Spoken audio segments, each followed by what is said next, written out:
Buenas noches. Hoy al filo, Luisa María Alcalde, secretaria del Trabajo.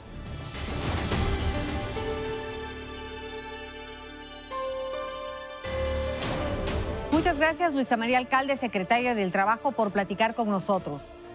Al contrario, un placer poder compartir con ustedes y con todo el auditorio. De acuerdo con las cifras de la encuesta telefónica que realizó el INEGI durante abril, hubo más de 12 millones de personas sin trabajo. ¿Qué acciones se están tomando para recuperar esos empleos? Bueno, es importante señalar que el INEGI hace esta encuesta telefónica y pregunta si en ese momento se está o no se está en una actividad productiva, si se está trabajando. Entonces, obviamente, como la enorme mayoría estábamos en nuestras casas, a excepción de aquellas actividades esenciales, pues es comprensible que muchas personas decían no. ¿No? Si te dedicas a las ventas, pues en ese momento no estabas vendiendo porque no podías salir de tu domicilio.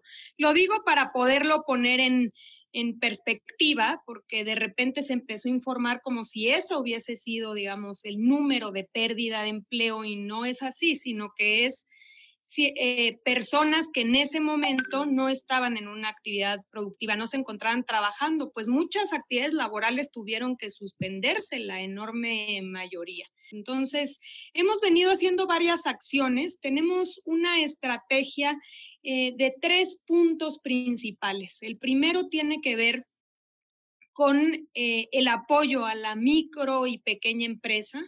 Se están otorgando cerca de 4 millones de créditos, créditos a la palabra, es decir, que la gente, confiando en la palabra de la gente, se otorgan estos créditos, sobre todo para estas pequeñas unidades económicas que son el sustento de los empleos en nuestro país, como tú sabes, y que han sufrido mucho.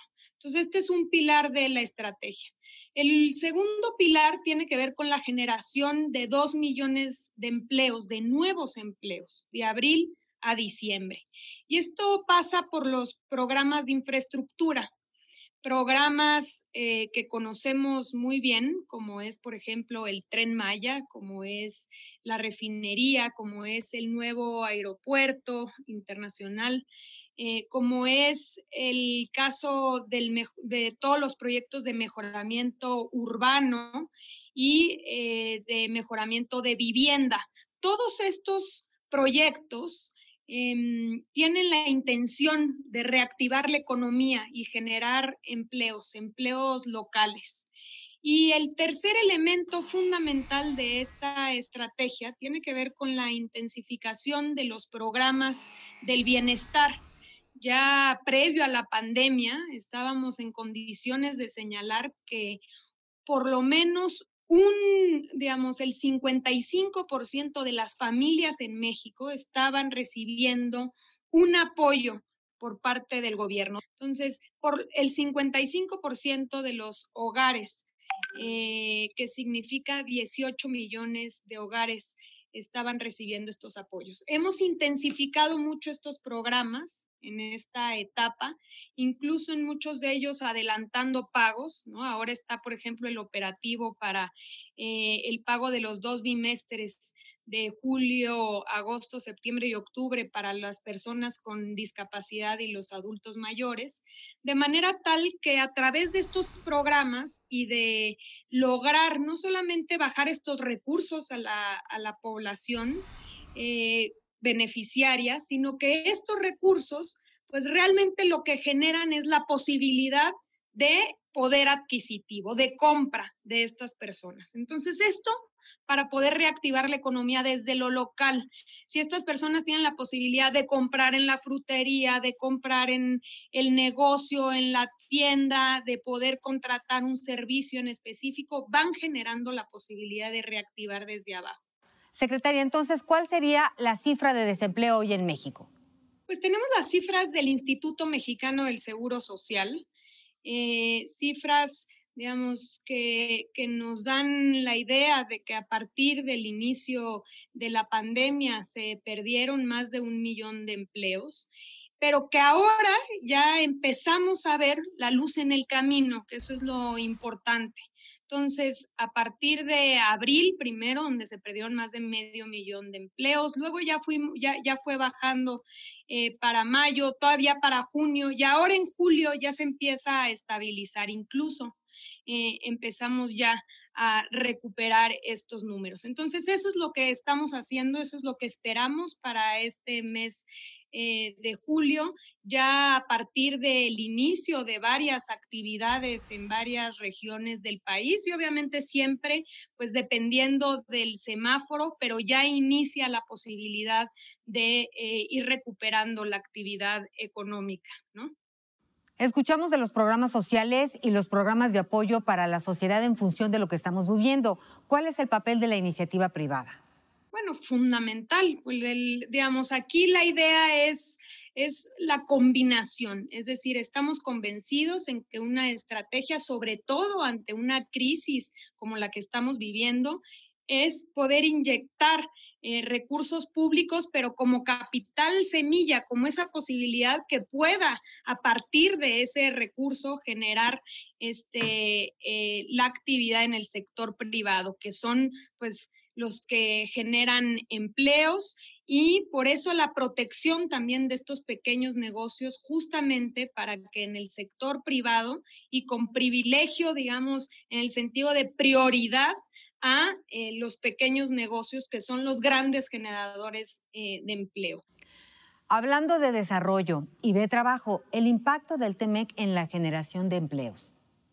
Fundamental. Creemos que es una oportunidad mm, interesantísima a nivel mundial por lo que implica esta integración en la región.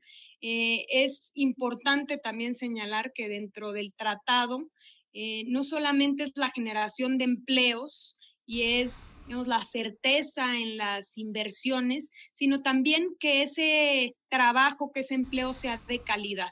A diferencia del pasado, del tratado del TLC, por ejemplo, no había un ojo que cuidara, que protegiera el tipo de empleo que se estaba generando.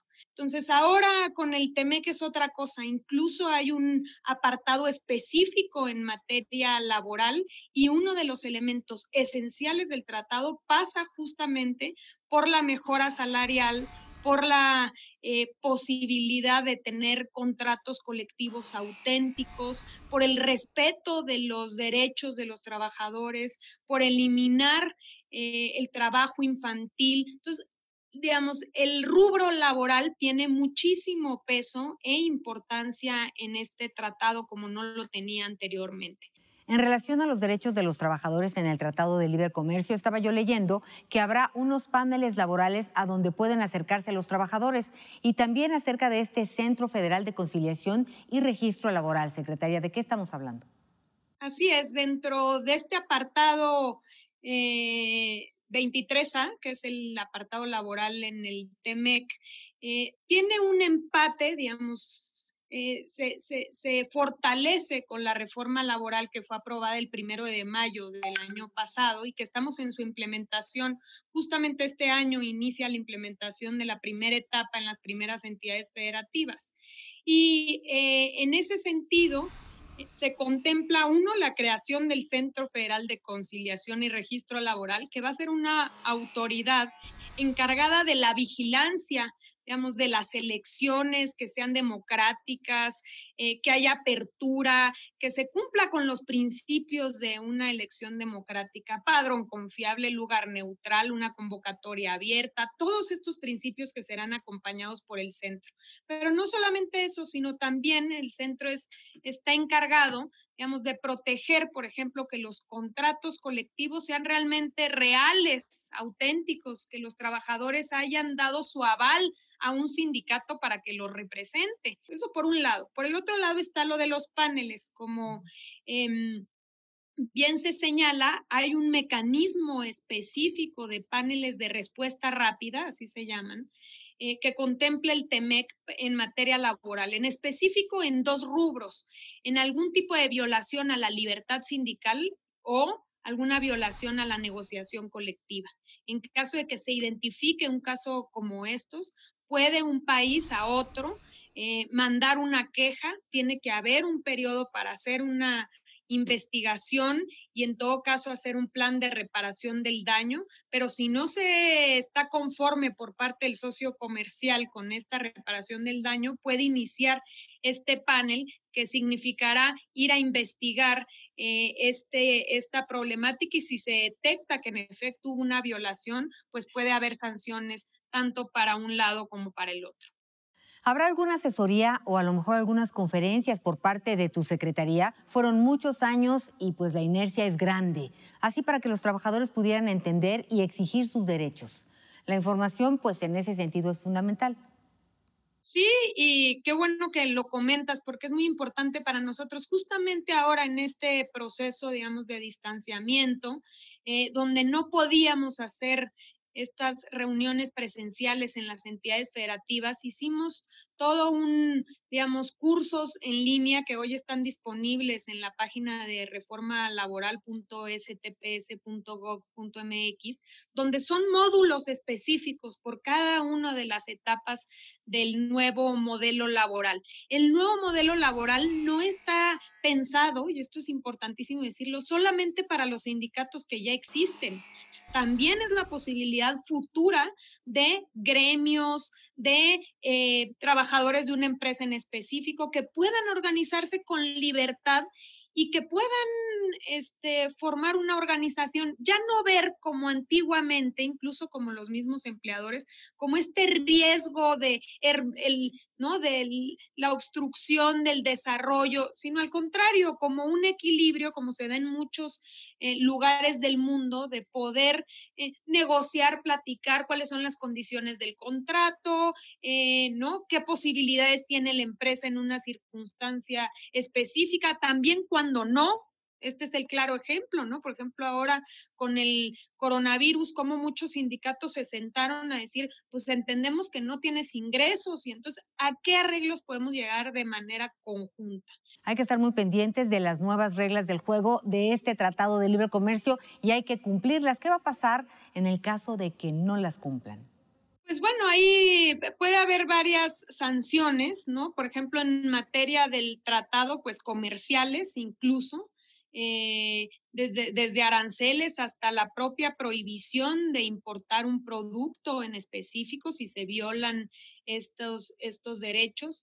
Y en nuestro país, pues lo mismo, ¿no? Sanciones, por ejemplo, que pueden ver hasta la pérdida de un registro sindical si, por ejemplo, se extorsiona, como ha sido también un común denominador, si se utilizan a los sindicatos para la extorsión, para otras, para una naturaleza totalmente ajena a la representación de los trabajadores.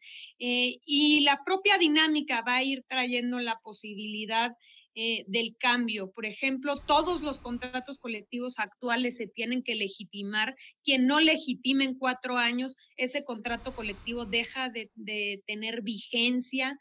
Entonces, por ejemplo, todos los sindicatos que no modifiquen sus reglas y que pretendan hacer elecciones a mano alzada, pues no serán consideradas válidas por la autoridad laboral.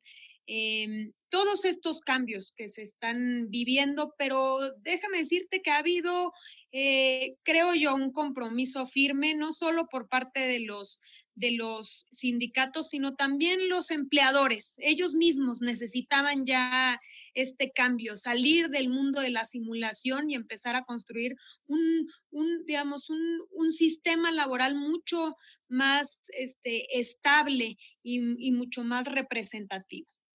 Hablando del home office, de repente se doblan las jornadas de trabajo trabajando, valga la redundancia, desde casa. ¿Serán las mismas empresas las que regulen qué va a pasar? Bueno, eso dependerá del Congreso. Entiendo que se están discutiendo algunas opciones. Tú sabes que siempre somos bastante respetuosos de ese ámbito, pero por lo pronto creo que nos llevamos muchas experiencias por lo vivido en estos meses que van a permitir por lo menos abrir la discusión. Cada uno de estos temas merece un capítulo aparte. Son muy importantes y extensos. Los iremos tratando en las siguientes semanas. ¿Te parece si para despedirnos jugamos al filo? Asociación de ideas. Órale, muy bien. Emprender. Soñar. Pandemia. Dificultad. Liderazgo. Habilidad. Crisis. Dolor. Presente. Esperanza. Redes sociales. Retos. México. Orgullo.